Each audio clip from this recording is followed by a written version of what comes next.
So dear professors, we want to familiarize ourselves with as many income and as many expenses as possible. Fortunately, the income is not too much. So you have them here: discount received, investment income or interest on investment or income from investment, commission received, rent received, dividend received. Now, in terms of balances, all these items have credit balances. So if you are given the trial balance, you look at the credit side and you'll be able to fish out some of these income. For the expenses, they all have debit balances. So you'll find them at the debit side of your trial balance. So it has rent and rate, insurance, salaries, or sometimes you see wages and salaries combined. Motor expenses, discount allowed, carriage outwards, bad debt. I think I've explained these things. But if there's one that you don't understand, you prompt my attention, I would explain. Advertising, lighting and heating, interest on loan. If the business goes for a bank loan, they pay interest. That interest is an expense. Remember, expenses are costs.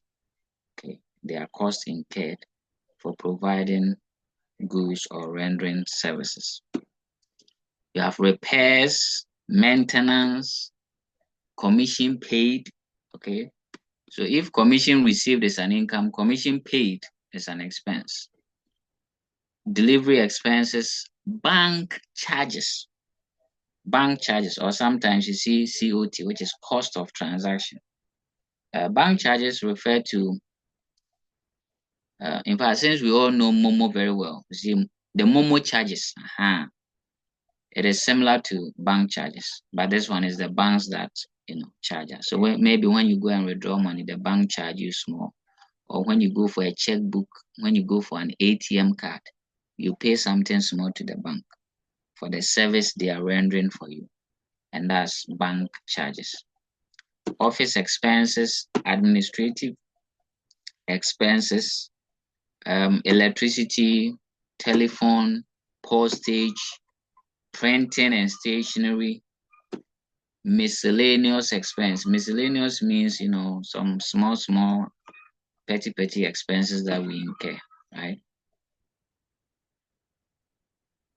Selling and distribution expenses, depreciation of assets. I think these are most of the expenses that you will see in your career as an SHS financial accounting student. Okay, so please, you can note them down. Now, in terms of the assets and liabilities, I don't think I'll stress myself on that because my professors should be very okay with the assets and liabilities, unless my professors want to tell me that they have forgotten.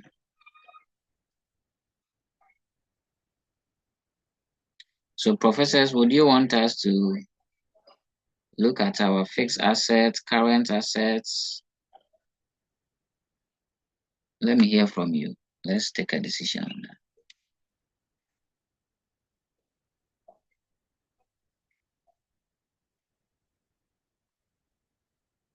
that. Okay, I think we can briefly do that quickly. So for fixed assets, from your plant and machine or machinery to your equipment to your fixtures and fittings, to your motor vehicles, okay, or motor cars, to your land and building. Please, if I leave something out, please prompt me. Plant and machines, equipment, fixtures and fittings, furniture.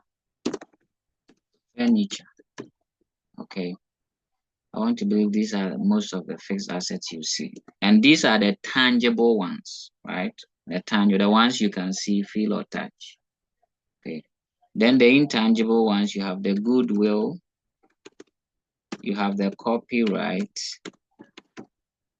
you have trademark. Please, if you don't know any of them, you prompt me to explain. Trademark, patent, and these are most of the intangible ones. And maybe finally, investment.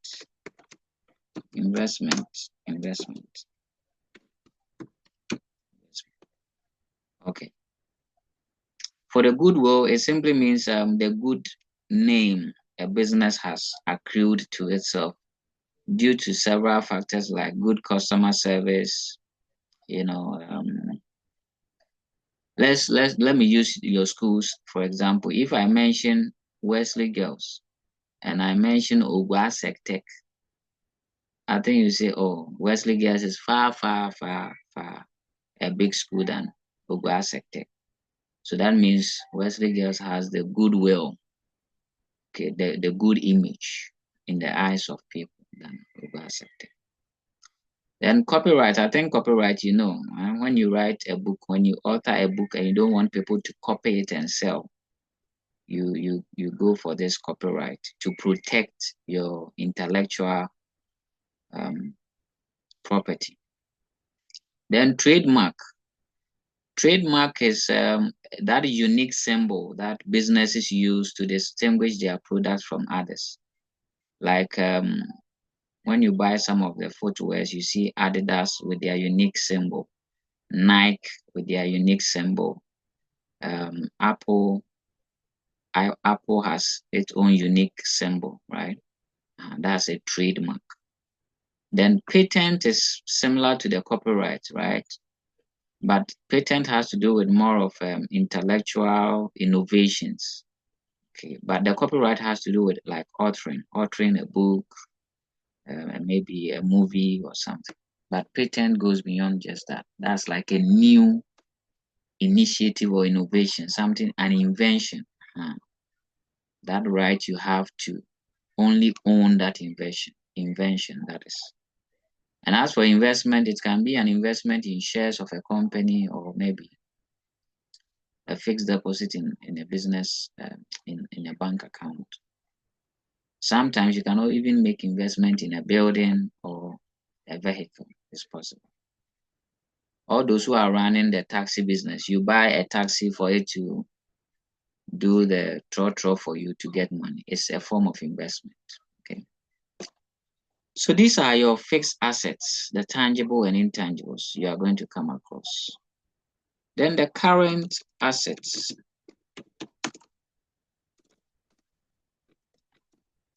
Your current assets are normally stock, that's your closing stock, your debtors, your customers who owe you. Then we have prepaid expenses. Prepaid expense, let me explain that one. Prepaid expense.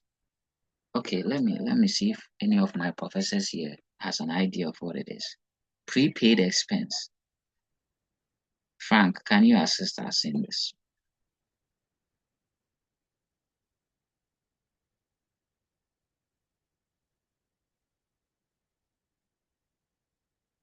Prof. Frank.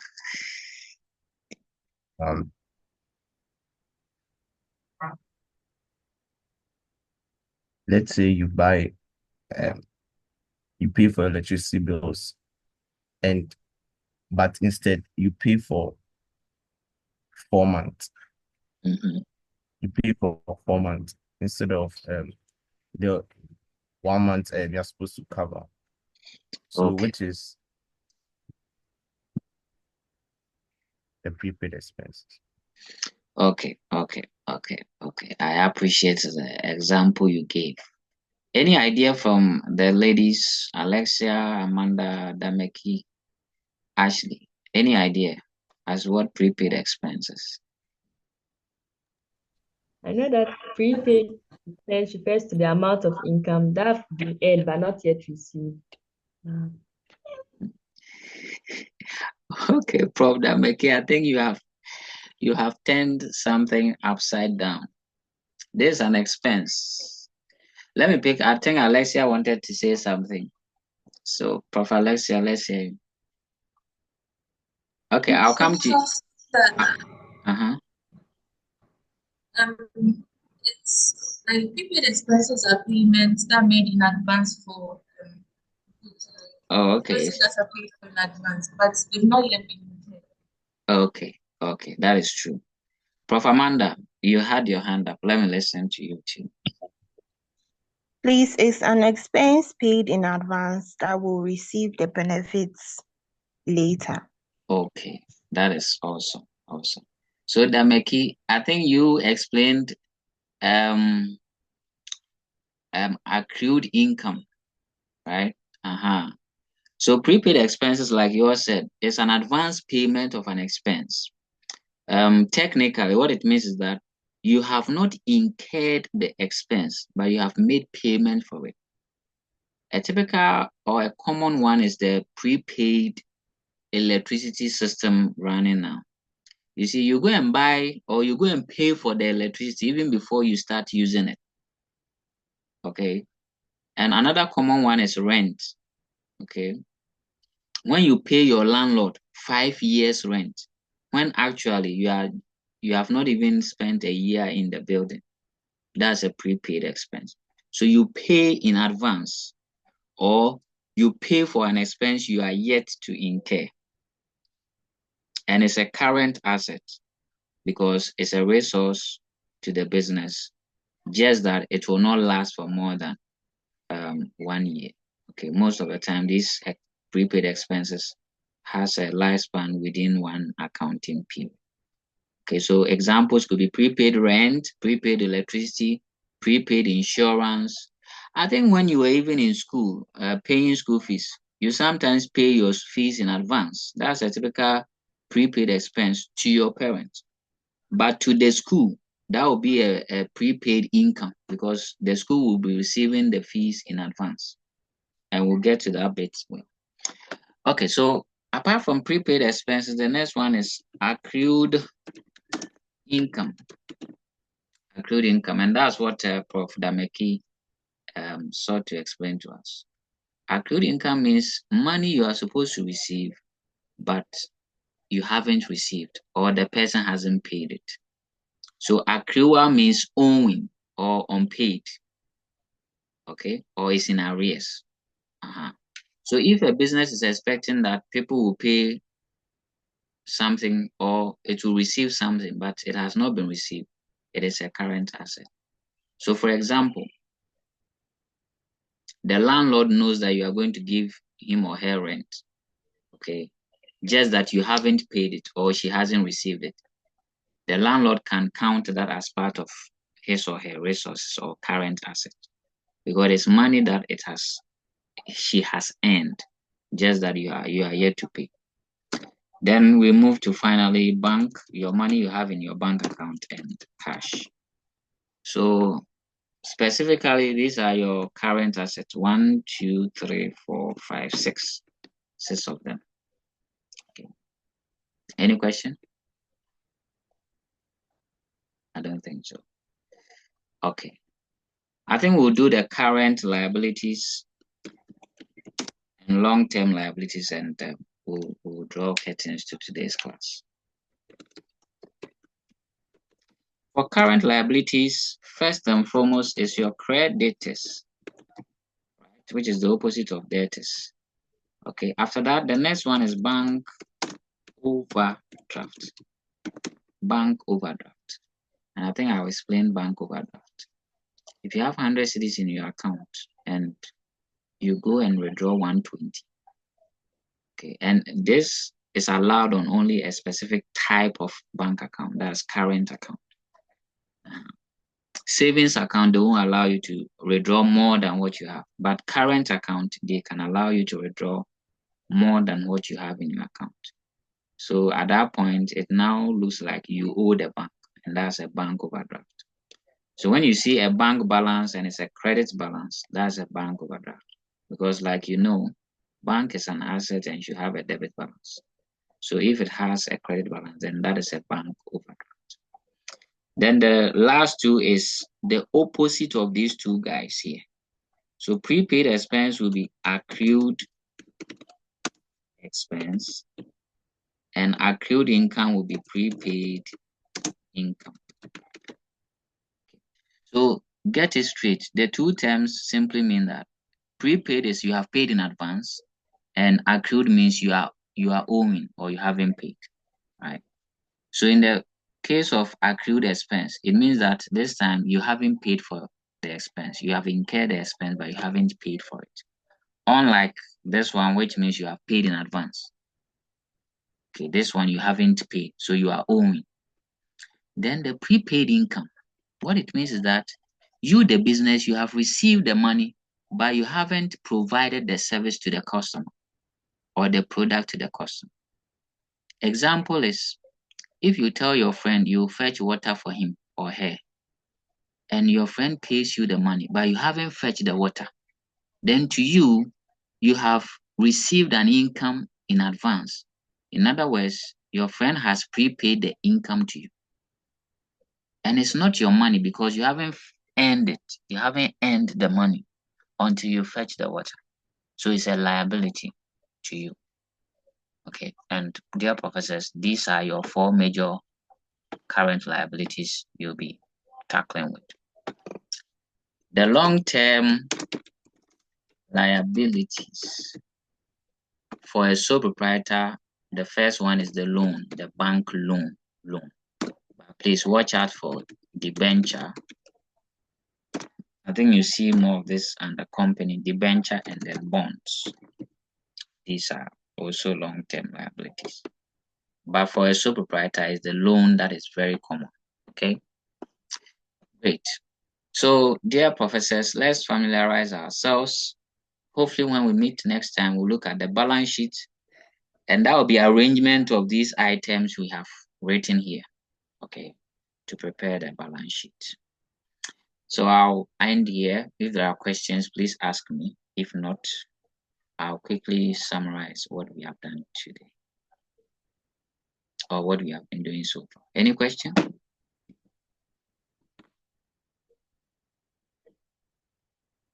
Okay, so dear professors, we have seen the final account or financial statement of a sole trader. There are 3: trading account, profit and loss account, and the balance sheet.